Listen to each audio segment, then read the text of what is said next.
आज हम महाराष्ट्र के गोंदिया जिले के अंतर्गत सालेकसा तालुका में स्थित कचारगढ़ गुफा में पहुंचे हैं।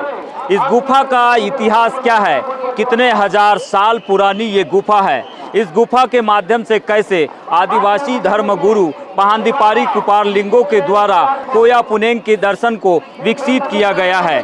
आइए समझते हैं बीजीटी मीडिया की एक विशेष रिपोर्ट में।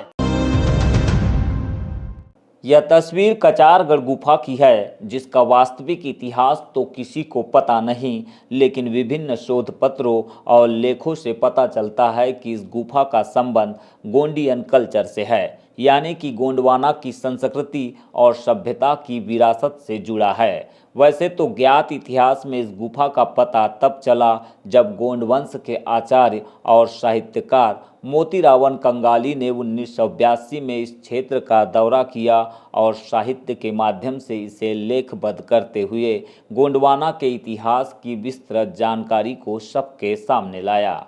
एक जानकारी के अनुसार यह भी बात प्रचलित है कि ब्रिटिश शासनकाल में जब मुंबई कोलकाता के मध्य रेलवे लाइन का विस्तार हो रहा था, उस समय ही इस गुफा पर अंग्रेजों की नज़र पड़ी थी और उन्होंने इस बारे में अपनी किताब में जिक्र भी किया, जिसके अध्ययन के बाद ही साहित्यकार मोतीरावन कंगाली जी की एक टीम कचारगढ़ में गुफाओं का पता लगाने पहुंची थी। इस प्रकार उन्हें यह गुफा मिल गई और तभी से यहाँ पर आदिवासियों की यात्राएं जतरे के तौर पर शुरू हो गई, जो आज हमें लाखों की संख्या में दिखाई दे रही है।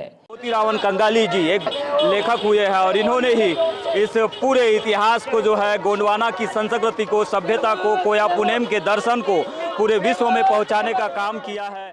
कचारगढ़ गुफा से ठीक पहले रास्ते में माता दंतेवाड़िन का पूजा स्थान भी मिलता है, जिसे आदिवासी समुदाय के द्वारा देव कोठार कहा जाता है। विभिन्न प्रांतों के आदिवासी अपने कुल देवता और कुल देवियों को इस स्थान में रखकर प्रदर्शन करते हैं। इससे इस बात का भी पता चलता है कि आदिवासियों में कभी भी जाति और धर्म की प्रथा नहीं रही है। वे प्रकृति के पूजक रहे हैं और गण पद्धति के साथ गोत्र में उनका विश्वास रहा है। हालांकि समय के साथ आदिवासियों का यह प्राचीन इतिहास काफ़ी हद तक बदल गया है। वे प्रकृति पूजा तो आज भी करते हैं, लेकिन विभिन्न धर्मों में बंट गए हैं। गोंडी कल्चर को भी अब धर्म की संज्ञा दे दी गई है, जिसमें कई तरह की भिन्नताएं भी देखने मिल रही है। तो ये आदिवासियों की संस्कृति का, सभ्यता का एक अभिन्न प्रदर्शन है, कुल देवियों का, कुल देवताओं का, जो आप इस समय कचारगढ़ यात्रा के माध्यम से देख रहे हैं। और बहुतायत में यहाँ पर विभिन्न प्रांतों से, देश भर के विभिन्न राज्यों से आदिवासी समुदाय के लोग इस जतरे में, इस यात्रा में पहुँचे हुए हैं कोया पुनेम का दर्शन समझने के लिए। पहांदीपारी कुपारलिंगों, जो कि आदिवासियों के धर्म गुरु है, उनके द्वारा दिए गए कोया पुनेम के इस दर्शन को समझने के लिए बहुतायत में पहुँचे हुए हैं। ललित कुंवर देवता का नाम है, गमरी कोंडागांव छत्तीसगढ़ से पहुँचे हैं, यानी कि बस्तर कोंडागांव से पहुँचे हैं। कचारगढ़ की गुफाएं मध्य प्रदेश और छत्तीसगढ़ की सीमा से लगे महाराष्ट्र राज्य के गोंदिया जिले में स्थित सालेकसा तालुका के गांव दरेकसा और धनेगांव के सतपुड़ा पर्वत श्रेणी में है। मध्य प्रदेश बॉर्डर की दूरी यहां से महज 8 किलोमीटर है, तो वही छत्तीसगढ़ की दूरी 14 से 15 किलोमीटर के दायरे में है। मध्य प्रदेश के लांजी क्षेत्र का गांव कट्टीपार कला महाराष्ट्र से बिल्कुल जुड़ा हुआ है। यहीं से दोनों राज्यों की सीमाएं अलग हो जाती है, जबकि छत्तीसगढ़ की सीमा कटेमा नामक गांव से तय होती है, जो कि महाराष्ट्र की सीमा में स्थित मुरकुटडोह से करीब 2.5 से 3 किलोमीटर की दूरी पर है। दरेकसा की पहाड़ियों से उतरते ही एक सुंदर वाटरफॉल भी दिखाई देता है, जिसे हाजरा फॉल के नाम से जाना जाता है। इस वाटरफॉल की खूबसूरती ये है कि यहाँ पर साल भर पानी की धारा बहती हुई नजर आती है। मध्य प्रदेश के लोग कचारगढ़ पहुँचने के लिए अंधिया टोला या फिर बहला के रास्ते आमगांव सालेकसा होते हुए पहुँचते हैं। यहाँ पर पहुँचने के लिए रेल सुविधा भी उपलब्ध है। दरेकसा गांव दक्षिण पूर्व मध्य रेलवे के अंतर्गत महाराष्ट्र की सीमा में स्थित अंतिम स्टेशन है।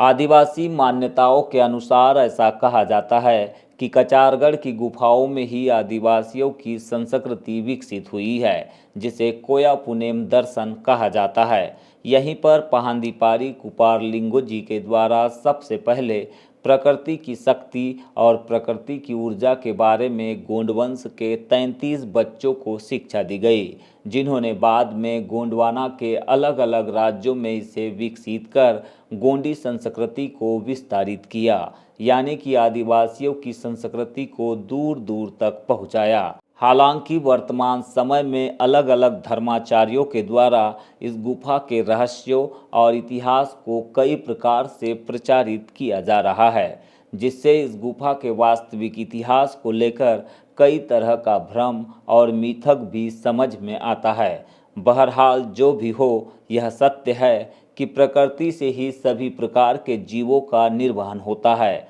यह अलग बात है कि इंसान जैसे जैसे प्रगत होते गया, उसने अपने विवेक और बुद्धि के बल पर कई आविष्कार किए और उसके जरिए अपनी दुनिया को ही बदल कर रख दिया है।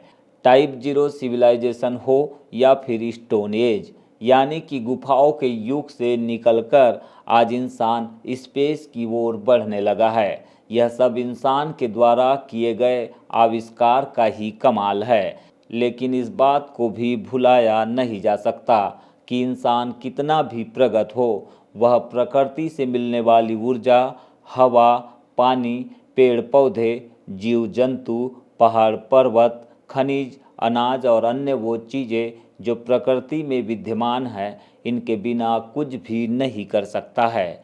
इसीलिए तो गोंडवाना कल्चर में कहा जाता है कि प्रकृति पूजा ही सबसे बड़ी पूजा है और इस पर ही संपूर्ण जीव सृष्टि और दुनिया निर्भर है।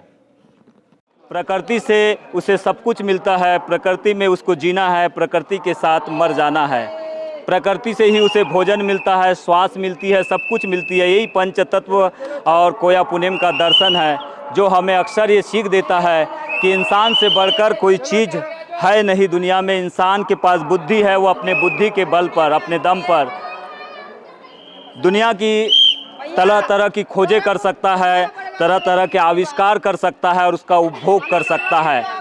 यही सिद्धांत है कोया पुनेम का, जो इस गुफा के माध्यम से पहांदीपारी कुपारलिंगो आदिवासी धर्म गुरु, आदिवासी धर्म के प्रणेता और गोंडी धर्म के प्रणेता के द्वारा ये संदेश जो है दुनिया के लोगों को दिया गया है।